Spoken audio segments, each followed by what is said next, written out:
What's up guys, JV2017 here, and this is your Black Ops 2 multiplayer gun guide for the Mtar assault rifle. The Mtar is a fully automatic weapon and is unlocked at level 4, right when you unlock Create a Class.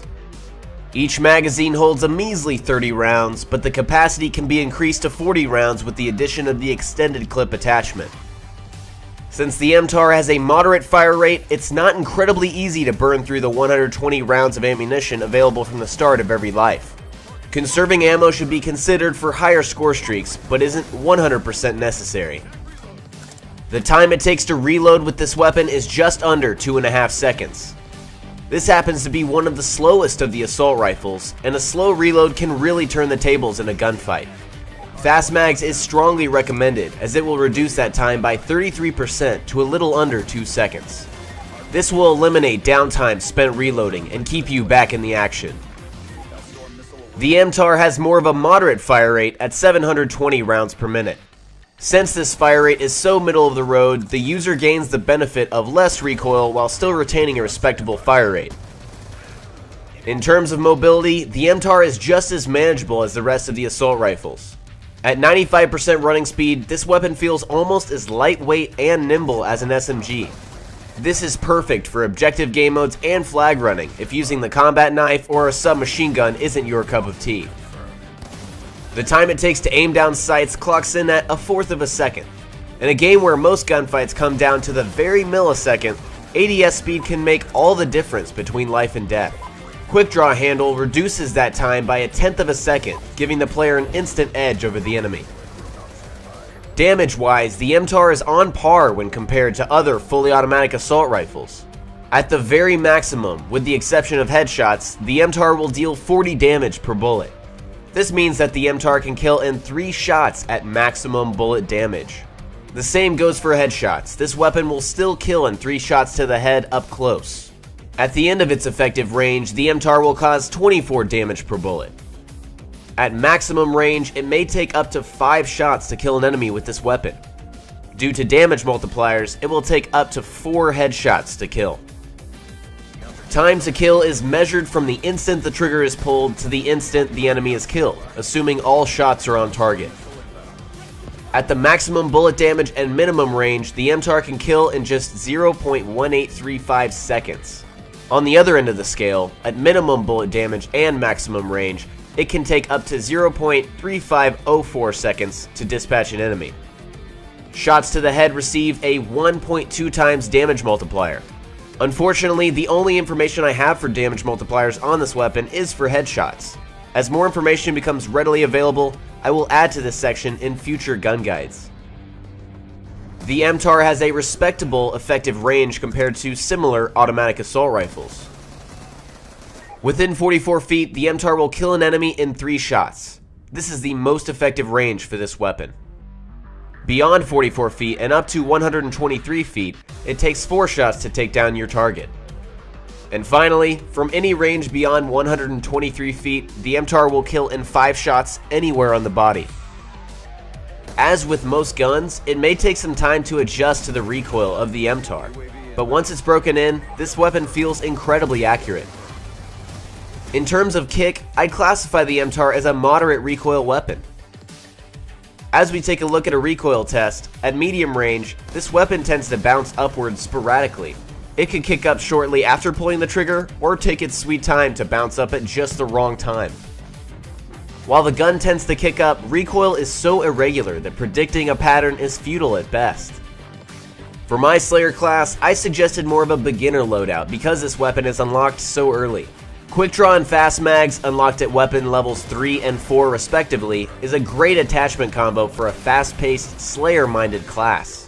Hardline reduces the score requirement across all streaks by 20%, which can help you reach those killer score streaks quicker. Toughness reduces flinch when fired upon by an enemy player, increasing the likelihood of winning those head-to-head gunfights. For this loadout, Perk 3 Greed allows the player to take a second perk in the 3rd tier. Dexterity speeds up the time it takes to hipfire after sprinting by 50%, as well as increases climbing and mantling speed.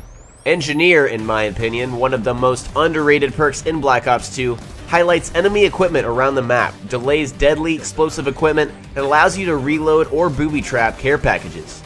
Semtex and Shock Charge provide a nice combo of deadly equipment useful in a wide variety of game types. Now for the score streaks. In the first slot, Hunter Killer Drone is an easily attainable streak to start off. With a little bit of practice, the Hunter Killer can return a kill every single time when used in the right situation at the right time. Next up, Care Package can turn the tides in a close match with a little luck and a high score streak. When combined with Engineer, this streak becomes even more valuable. To round it off, Lightning Strike, in my opinion, is the best score streak in the game. With a low point requirement and a high chance of netting a multi-kill, it's a hard case to argue that there's anything more worth the while. Perks like Lightweight and Flak Jacket are essential for an objective-heavy class. The new and improved Pick 10 system grants the player the ability to use both of these amazing perks in the same loadout. Reflex Sight provides an alternative to the default iron sights, and adjustable stock neglects the movement penalty suffered when aimed down sight, giving the user a slight edge over enemy flag defenders. Sacrificing a point for the Perk 1 Greed wildcard allows the player to take a second first-tier perk, which is vital for this loadout. Lightweight increases movement speed for traveling between objectives in a timely manner. Flak Jacket provides extra resistance to explosive materials, which can truly be a lifesaver on some of the smaller maps.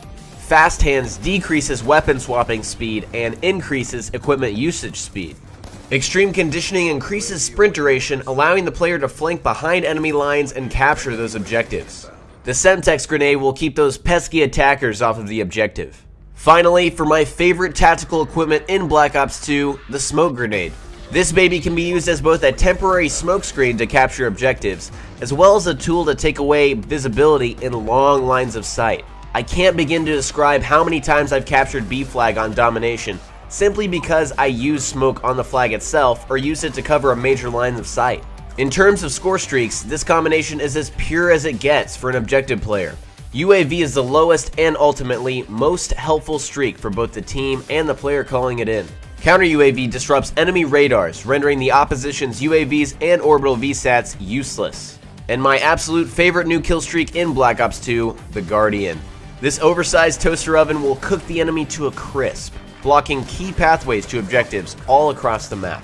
Let's just say placing multiple Guardians on multiple objectives can completely shut down the opposing team. In review, the Mtar is one of the most versatile, all-around strong weapons in Black Ops 2. On the plus side, the combination of a comfy effective range and moderate damage gives this weapon an edge over most other guns at medium range. A decent fire rate and a manageable recoil lend to the overall average flavor of the Mtar. There aren't many downsides to this weapon. Perhaps one could argue that the slow reload is a defect, but this can be quickly remedied with the fast mag attachment. Although this weapon looks so incredibly average on paper, the Mtar feels fantastic in-game. Since little to no skill curve exists with this gun, it's incredibly easy to slap the Mtar in a class and go pump stomping like a boss. When broken in, this gun fits like a glove and will have your KD skyrocketing in no time. I hope you guys enjoyed this gun guide, and if you did, please remember to click that like button. It would really help me out, and also look forward to next week's weapon, the MP7. For more gun guides, tips, tricks, anything Black Ops 2, please head over to my channel at youtube.com/JV2017gameplay. Hope you guys enjoyed, and I will talk to you later. Peace.